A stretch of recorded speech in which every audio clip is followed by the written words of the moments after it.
ठीक है, तो ऑफर की डेफिनेशन अपन कर चुके हैं, मैंने इसको हिस्सों में तोड़ के भी आपको पढ़ाया था।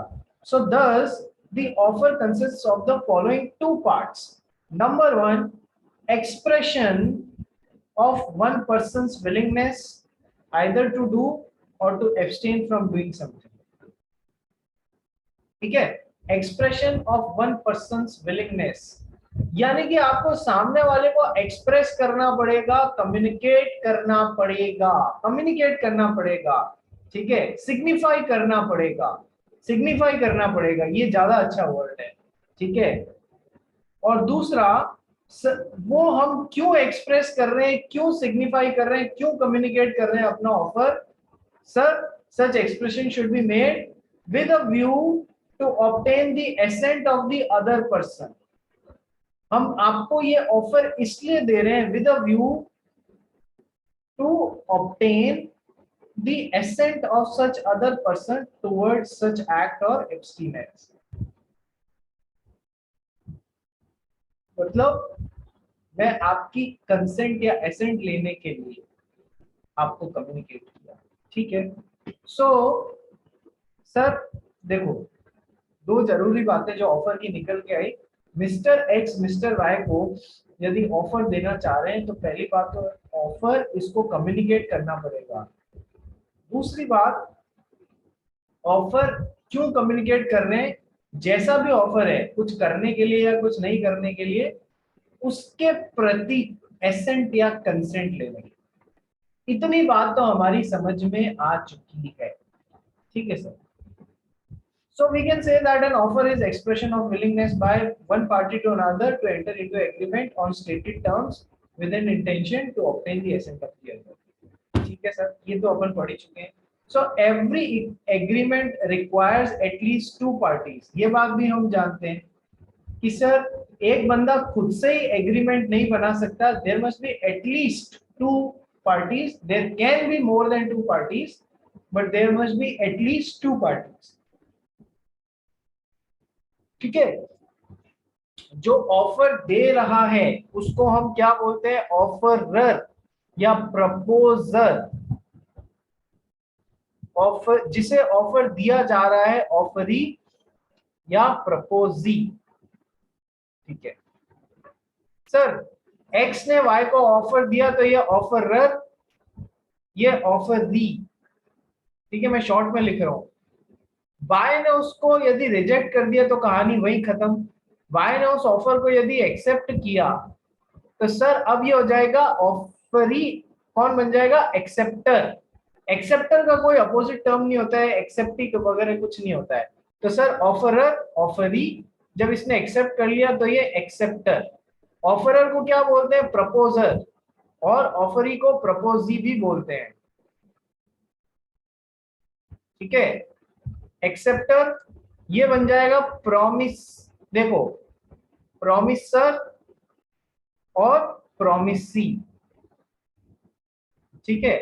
और इसका अपोजिट भी पॉसिबल है क्योंकि कई बार दोनों पार्टीज एक दूसरे को बस प्रॉमिस ही करती हैं, तो फिर सेकंड वाले प्रॉमिस के लिए ये प्रॉमिसर और ये प्रॉमिसी, ठीक है। चलिए, लेकिन जनरली पहले वाले के लिए ये प्रॉमिसर प्रॉमिसी, और यदि दूसरे वाले ने भी प्रॉमिस किया है तो प्रॉमिसर प्रॉमिसी, इस तरीके से। कैसे, एक्स ने वाई को अगले महीने की 1 तारीख को कार देने का वादा किया तो इस वाले वादे के लिए ये प्रॉमिसर और जिसको वादा किया ये प्रॉमिसी। वाई ने एक्स को उसी तारीख को 1 लाख रुपए देने का वादा किया तो उस वाले वादे के लिए, रुपए देने वाले वादे के लिए ये प्रॉमिसर, और ये किसको वादा किया गया, मिस्टर एक्स को, तो ये promisee. So the person making an offer is known as offerer or promiser। The person to whom the offer is made is called offeree or promisee। The proposal when accepted becomes promise। Offer को जब accept करते हैं तो वो promise बन जाता है या नहीं बन जाता है, ट्री से ही पता पड़ रहा है ये तो अपने को, ठीक है। अब देखो सिंपल सा एग्जांपल है, तो मतलब अपन को टाइम खराब करने की जरूरत नहीं, हजारों बार ये एग्जांपल लिया हुआ है। एक्स ने वाई को ऑफर किया, वाई ने एक्सेप्ट कर लिया, बन गया प्रॉमिस। प्रॉमिस में कंसिडरेशन का एलिमेंट है तो कॉन्ट्रैक्ट, बात खत्म, ठीक है। On acceptance of the proposal, the person making the proposal is called promisor. X ने वाई को ऑफर या प्रपोजल दिया, इसने एक्सेप्ट कर लिया, तो पहली बार में ये प्रोमिसर और ये प्रोमिसी, और यदि दूसरी तरफ से भी प्रॉमिस ही आ रहा है तो ये प्रॉमिसर, सेकंड वाले प्रॉमिस के लिए ये प्रॉमिसर और ये प्रॉमिसर। खत्म। चलिए, तो अब ऑफर क्या होता है, हमें इसमें ज्यादा दिमाग लगाने की जरूरत नहीं है, बस एक काम करना है, एक तो ढंग से इसको याद करना डेफिनेशन को, दूसरा इसको पार्ट्स में ब्रेक करके पढ़ना, तो ये दोनों जो जरूरी बातें हैं ये समझ में आ जाएंगी। अब अपन डिटेल में करेंगे, क्या करेंगे। There are around 10 essential elements of a valid offer। देखो, असेंशियल एलिमेंट्स को एग्जाम में लीगल रूल्स के जैसे भी पूछा जा सकता है। State the legal rules in relation to a valid offer. तो वहां तुमको घबराने की जरूरत नहीं, तुमसे रूल्स ही तो पूछ रहा है, तो जो असेंशियल एलिमेंट है वही तुमको चिपकाने हैं वहां पर लीगल रूल्स पे।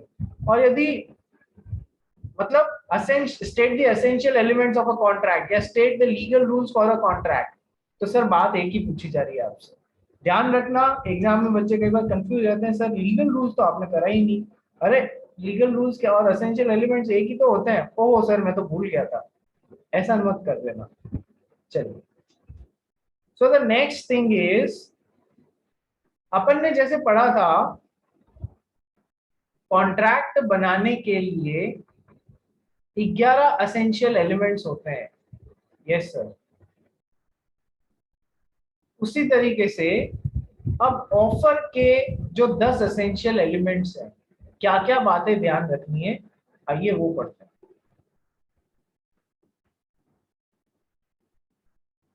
Number 1, the offer must be capable of creating legal relation। The offer must be capable of creating legal relation। जीत पटेल इसको पढ़ेगा मेरे लिए।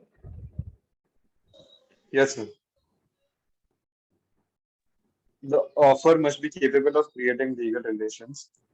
A valid offer must intend to create legal relation. It is so because the very purpose of entering into an agreement is to make it enforceable in the court of law. An offer to perform social, religious, or moral acts without any intention of creating legal relation will not be a valid offer. Sir अपन ने क्या पढ़ा था, social agreements, domestic agreements, moral agreements या religious agreements, ये जो होते हैं ना, इनमें there is no intention to create legal relationship. तो सर ऑफर ऐसा होना चाहिए जिसमें there is intent which should be capable of creating legal relationships. There must be intention to create legal relationship and it must be capable to create legal relationship. Sir, domestic offer, domestic agreement, social agreement, moral and religious agreements are not capable of creating legal relationship. There is no intention to create legal relationship। तो वो कोई offer मतलब contract बनाने के लिए वो फिर offer नहीं होते हैं। ठीक है, ऑफर कैसा होना चाहिए, it must be capable of creating legal relation. वही पॉइंट को यहाँ पर भी डाल दिया है। ठीक है, second point, Jeet Patel. The offer must have its term definite, clear, or certainty. The terms and conditions of offer must be certain and unambiguous. Otherwise, it would not be valid offer. As per Section 29, agreements, the meaning of which is not certain or capable of being made, are void. देखो sir, जो भी offer है ना उसमें uncertainty का element नहीं होना चाहिए। ये तो हमने कॉन्ट्रैक्ट के लिए भी पढ़ा है कि कॉन्ट्रैक्ट में अनसर्टेनिटी का एलिमेंट नहीं होना चाहिए। So the offer must have it's terms definite, clear और सर्टेन। ठीक है, the offer must have it's terms definite, clear और सर्टेनिटी। सर्टेनिटी होनी चाहिए। सर मैं आपका घर किराए पे लूंगा और या तो मैं आपको 10,000 रुपए दूंगा या मैं आपको 12,000 रुपए दूंगा। सर अनसर्टेनिटी का एलिमेंट है, ये कोई वैलिड ऑफर नहीं है। ऑफर दे रहे हो ना, तो offer must have it's terms definite and clear. Sir क्या आप अपना घर मुझे 12,000 रुपए में किराए पे देंगे, बिल्कुल क्लियर, सट सट एकदम क्लियर होना चाहिए। ठीक है, सो सर्टेनिटी का एलिमेंट होना चाहिए। अब देखो ये क्या बोल रहा है, और agreements the meaning of which is not certain are void agreements, ये तो हमने समझ लिया। अब ये क्या बोला है, और capable of being made certain. Sir देखो, यदि मिस्टर एक्स हैं, ये 5 तरीके के एडिबल ऑयल्स में डील कर रहे हैं, खाने के तेल 5 अलग अलग तरीके के एडिबल ऑयल्स में डील कर रहे हैं, मूंगफली का तेल, पीन ग्राउंडनट का, देन कोई और तेल राइस ब्रांड का, सरसों का तेल, तिल्ली का तेल, और कोई एक और तेल। और मिस्टर वाई ने ऑर्डर देके चले गए, 100 लीटर तेल पैक कर देना, ये पकड़ो पैसे। अरे बता तो सही कौन सा तेल पैक करूं, यहाँ पर अनसर्टेनिटी का एलिमेंट आ गया है, और सर्टेनिटी भी हम सिचुएशन से भी नहीं बता सकते कौन सा। अरे यार, जबकि मिस्टर एक्स यदि केवल और केवल मूंगफली के तेल में डील कर रहे होते, ग्राउंडनट ऑयल में के ही डीलर होते, और मिस्टर वाई ने इनको कुछ नहीं बोला, बस ये कह के चले गए 100 लीटर तेल पैक कर देना, ये पकड़ो पैसे। ठीक है, तो अब सिचुएशन से हमने क्लैरिटी ले ली ना, भले ही मिस्टर वाई ने कुछ डिफाइन नहीं किया, लेकिन सिचुएशन से हमने क्लैरिटी या सर्टेनिटी पे आ गए कि सर सिचुएशन ऐसी है which is capable of being made certain, which is capable of being made certain। Situation से ही सर्टेनिटी का एलिमेंट आ जा रहा है कि अच्छा ये तो डील ही केवल एक ऑयल में करते हैं, तो उसी ऑयल के लिए तो भले इन्होंने डिफाइन नहीं किया, पर हम तो सिचुएशन से सर्टेनिटी की तरफ पहुंच गए। ठीक है, सो offer must have it's terms definite और क्लियर, या तो ये अनएम्बिगुअस होनी चाहिए, एकदम क्लियर होनी चाहिए, या फिर capable of being made certain. Situation से ही हमने सर्टेनिटी निकाल ली कि अच्छा मूंगफली का तेल एक ही डील करते हैं, तो उसी के लिए कॉन्ट्रैक्ट है। यदि अनसर्टेनिटी का एलिमेंट है और सर्टेनिटी नहीं है, तो फिर वो वॉइड एग्रीमेंट हो जाएगा और वो कोई वैलिड ऑफर नहीं होगा। ठीक है, एक एग्जांपल और देखते हैं। Veer offers Dharm lavish entertainment if B does particular work for him. Veer ने बी को ऑफर दिया, तू यदि मेरे लिए ये काम कर देगा तो मैं तुझे ना लैविश एंटरटेनमेंट प्रोवाइड करूंगा। अब क्या होगा लैविश एंटरटेनमेंट में, ये बहुत ही वेग है क्योंकि ये डिफाइन ही नहीं किया गया है। सो ये कोई ऑफर नहीं हुआ, क्योंकि ये मैं तुझे लैविश एंटरटेनमेंट प्रोवाइड करूंगा एक बहुत ही वेग और अनसर्टेन टर्म है, तो ये कोई वैलिड ऑफर नहीं हुआ। Point number 3, Jeet Patel. An offer is different from invitation of offer. Invitation to receive offer. An हाँ invitation of offer is not an offer. It is an invitation to the other party to make an offer. It shows the person's willingness to have negotiation with him, but he is not bound to accept the offer when it is made by the other party. ये point जो है ना, offer और invitation to offer अलग अलग चीजें होती हैं, ये इसको पूरा एक लेक्चर चाहिए, तो ये पॉइंट मैं कल मतलब अपनी नेक्स्ट क्लास में उठाऊंगा। आ जाते हैं पॉइंट नंबर 4 पे। The offer must be communicated to the other party. Communication. An offer is effective only when it is communicated to the other party whom it is named. This is true of specific as well as general offer. The communication may be express or implied. An acceptance of an offer is ignorance of an offer is not acceptance at all. Sir बहुत ही धांसू point है ये, बहुत ही जोरदार point है। The offer must be communicated to the other party. ठीक है sir, जीत पटेल को निनाद कदम को एक ऑफर देना था।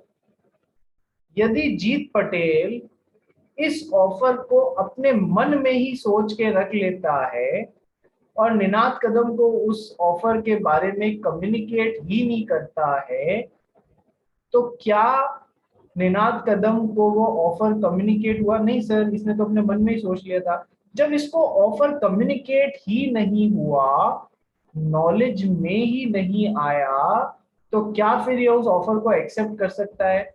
नहीं सर, जब कम्युनिकेट ही नहीं हुआ, एक्सेप्ट ही नहीं हुआ, तो फिर वो उस ऑफर को एक्सेप्ट कर ही नहीं सकता और कोई कॉन्ट्रैक्ट बन ही नहीं सकता है।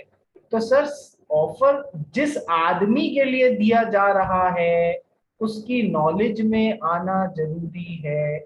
जब तक उसकी नॉलेज में नहीं आएगा ऑफर, तब तक वो उसे एक्सेप्ट करने वाला काम कर भी दे तो भी वो एक्सेप्टेंस नहीं कहलाएगा। पहली बात तो एक्सेप्ट कर ही नहीं सकता। दूसरी बात, अनजाने में वो काम कर दे जो एक्सेप्टेंस वाला काम है, पर चूंकि ऑफर इसको कम्युनिकेट ही नहीं हुआ है, तो फिर वो एक्सेप्टेंस वाला काम इसने कर भी दिया तो भी उसे वैलिड एक्सेप्टेंस नहीं माना जाएगा। सर ये क्या बोल रहे हो, कुछ समझ में नहीं आ रहा है। देखो, मैं तुम्हें याद रखने के लिए बता रहा हूं, अपना ट्री में प्रोसेस चालू कहां से होती है कि एक बंदे ने दूसरे को ऑफर दिया, फिर उसने ऑफर का एक्सेप्टेंस दिया। यदि मैं ऐसा बोलूं, सामने वाले बंदे को अभी तक ऑफर तो मिला नहीं है लेकिन उसने काम एक्सेप्टेंस वाला कर दिया है, तो फिर ये पूरा कॉन्ट्रैक्ट बन पाएगा क्या? नहीं सर, नहीं बन पाएगा। पहले उसको ऑफर कम्युनिकेट होगा, उसे ऑफर के बारे में ध्यान पड़ेगा, तभी तो वो एक्सेप्टेंस वाला एक्ट इस ऑफर के प्रति होगा। अनजाने में वो काम किया गया, जब ऑफर का पता ही नहीं है, अनजाने में वो काम कर दिया जो एक्सेप्टेंस वाला है, ठीक है, तो फिर वो ऑफर का एक्सेप्टेंस कहला ही नहीं सकता है। पहले तो ऑफर जीत के द्वारा निनाद को कम्युनिकेट हो जाना चाहिए, इसकी नॉलेज में आ जाना चाहिए, तभी तो वो ऑफर का एक्सेप्टेंस दे सकता है। अदरवाइज एक्सेप्टेंस वाला किया गया काम भी एक्सेप्टेंस वाला नहीं माना जाएगा और फिर कॉन्ट्रैक्ट बन ही नहीं पाएगा। तो पहले तो ये आएगा, फिर ये आएगा। ठीक है, आइए इस बात को एक एग्जाम्पल से समझते हैं। देखो, इसके ऊपर एक बहुत अच्छा केस है, Lalman Shukla versus Gauri Dutt. Lalman Shukla versus Gauri Dutt. Case में क्या हुआ था, गौरी दत्त साहब थे, इनके घर में एक सर्वेंट काम करते थे, मिस्टर लालमन शुक्ला। ठीक, शुक्ला जी काम करते थे। शुक्ला जी बहुत फेमस कैरेक्टर होते हैं, किसी भी सीरियल में जाएंगे या किसी फिल्म में जाएंगे ना, तो कई बार शुक्ला जी करके बहुत फेमस कैरेक्टर होते हैं, तो ध्यान रखिएगा। तो एक बार क्या हुआ, गौरी दत्त साहब के घर का एक बच्चा गुम गया। तो इधर उधर ढूंढा, नहीं मिला, बड़ी तकलीफ हो गई, यार बच्चा गुम हो गया है घर का। तो गौरी दत्त साहब ने क्या किया, लालमन शुक्ला को, जो इनके सर्वेंट थे, इनके घर में काम करते थे, उनको बच्चे को ढूंढने भेजा। जा यहाँ देख के आ, वहां देख के आ, ऐसे देख के आ, वैसे देख के आ, कोई भी जगह मत छोड़ना, और बच्चे को ढूंढ के ला। ठीक है, इस दौरान क्या हुआ, जीत पटेल क्या हुआ? सॉरी सर, वो बाय मिस्टेक टाइप हो गया। अच्छा, तो इस दौरान क्या हुआ, इनके मन में बच्चा मिल नहीं रहा था, तो इनके मन में बेचैनी बढ़ गई। बेचैनी बढ़ती तो आदमी और ज्यादा हिम्मत करता है या नहीं करता है? हाँ सर, करता है। तो जब बच्चा और ज्यादा हिम्मत करता है ना, बच्चा क्या, सॉरी, जब और ज्यादा हरकत करता है, तो इन्होंने क्या किया, न्यूज़पेपर में एक एडवर्टाइजमेंट दे दिया कि मेरे घर का बच्चा गुम हो गया है, जो कोई भी इसको ढूंढ के लाएगा मैं उसे 500 रुपए इनाम के स्वरूप दूंगा। ठीक है सर। अब ये क्या हो गया, एक ऑफर हो गया। ठीक है सर, ऑफर हो गया कि मेरे घर का बच्चा गुम गया है, जो कोई भी इसको ढूंढ के लाएगा मैं उसे 500 रुपए इनाम में दूंगा। ऑफर। अब जो जो आदमी इस अखबार में इस एडवर्टीजमेंट को पढ़ेगा, उस आदमी को ऑफर कम्युनिकेट हो जाएगा, उस आदमी को ऑफर कम्युनिकेट हो जाएगा। ठीक है सर। अब जिसने नहीं पढ़ा, क्या ऑफर उसको कम्युनिकेट होगा? नहीं सर, उसकी नॉलेज में ही नहीं आया तो ऑफर उसको कम्युनिकेट कैसे होगा? ठीक है सर, कंसेप्ट समझ रहे हो? जिसने अखबार में इस ऑफर को पढ़ा, एडवर्टीजमेंट को पढ़ा, उसको ये ऑफर कम्युनिकेट हो गया कि जो कोई मेरे बच्चे को ढूंढ के लाएगा मैं उसको 500 रुपए इनाम में दूंगा। जिसने वो ऑफर पढ़ा, उसको ऑफर कम्युनिकेट हो गया, उसकी नॉलेज में आ गया, उसको सिग्निफाई हो गया। ठीक है, अभी मिस्टर लालमन शुक्ला उस बच्चे को ढूंढने गए थे, उन्होंने ये न्यूज़पेपर नहीं पढ़ा, ये ऑफर उनको कम्युनिकेट नहीं हुआ। और मजे की बात देखो, मिस्टर लालवन शुक्ला को वो घुमावा बच्चा मिल गया, लाके मालिक को दे दिया। देने के वक्त पता नहीं था कि मालिक ने ऐसा एक एडवर्टाइजमेंट दिया हुआ है। ठीक है, यानी कि क्या लालवन शुक्ला को ऑफर कम्युनिकेट हुआ था? नहीं हुआ था। बच्चा लाके देने का एक्ट कौन सा काम हुआ? Act of acceptance. ऑफर क्या है? जो कोई मेरा बच्चा मेरे को, मतलब मेरे घर का बच्चा मेरे को लाके देगा, मैं उसको 500 रुपए इनाम में दूंगा। तो सर एक्सेप्टेंस कब होगा इस ऑफर का? जब वो घुमावा बच्चा ढूंढ के कोई लाके देगा, तो that will be an act of acceptance towards this offer. ठीक है सर, तो कॉन्ट्रैक्ट बनेगा। तो सर यहाँ पर लालवन शुक्ला जी को पता ही नहीं था मालिक ने ऐसा एक ऑफर दिया हुआ है। उन्होंने तो बच्चा मिल गया, बच्चा मालिक की गोद में लाके डाल दिया। बाद में पता पड़ा कि अरे मालिक ने तो 500 रुपए का इनाम रखा था। तो शुक्ला जी गए मालिक के पास में, बोला मालिक आपने 500 रुपए का इनाम रखा था, तो क्या आप मुझे देंगे? क्या आप मुझे देंगे? नहीं, लाइए वो 500 रुपए का इनाम दीजिए। गौरीदत्त बोला भाई कौन सा 500 रुपए का इनाम, तुम्हारे लिए थोड़ी दिया था, वगैरह वगैरह। शुक्ला जी बहुत मतलब टैश में आ गए। उस समय 500 रुपए की रकम, पुराना केस तो बहुत बड़ी रकम हुआ करती थी। शुक्ला जी गए कोर्ट में। शुक्ला जी ने बोला देखो, इन्होंने ऑफर ऐसा दिया था और मैंने बच्चा लाके दिया, तो भी ये मेरे को 500 रुपए नहीं दे रहे, कृपया मेरे साथ न्याय कीजिए। कोर्ट ने बोला क्वेश्चन ये है, हमें ये देखना है कि क्या कॉन्ट्रैक्ट फॉर्म हुआ आप दोनों के बीच में। चलिए प्रोसेस स्टार्ट करते हैं देखने की कि सर अपने जो गौरी दत्त साहब हैं, उन्होंने अखबार में एडवर्टाइजमेंट दिया, जो मेरे बच्चे को ढूंढ के लाएगा मैं उसको 500 रुपए इनाम में दूंगा, तो ये एक तरीके का ऑफर। ठीक है, अच्छा। फिर उन्होंने कहा कोर्ट ने कि है ना, ऑफर के एसेंशियल एलिमेंट्स बोलते हैं offer must be communicated from one person to another person to whom it is made.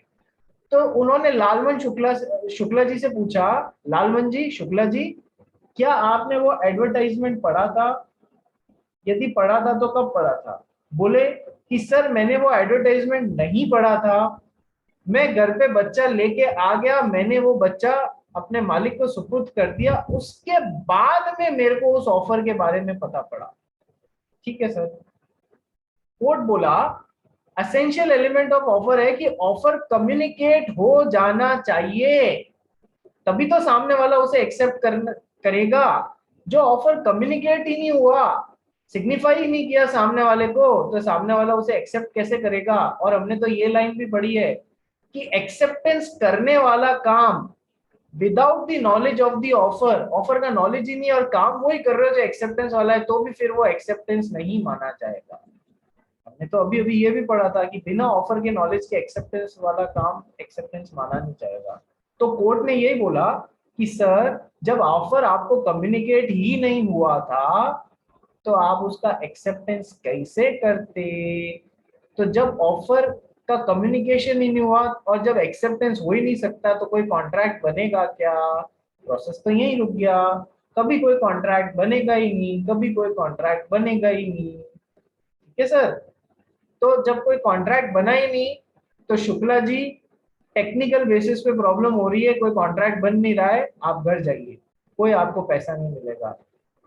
Logic समझे आप? क्या लॉजिक दिए गए हैं कि सर ऑफर हमेशा एक्सेप्टेंस से पहले आना चाहिए, नंबर वन।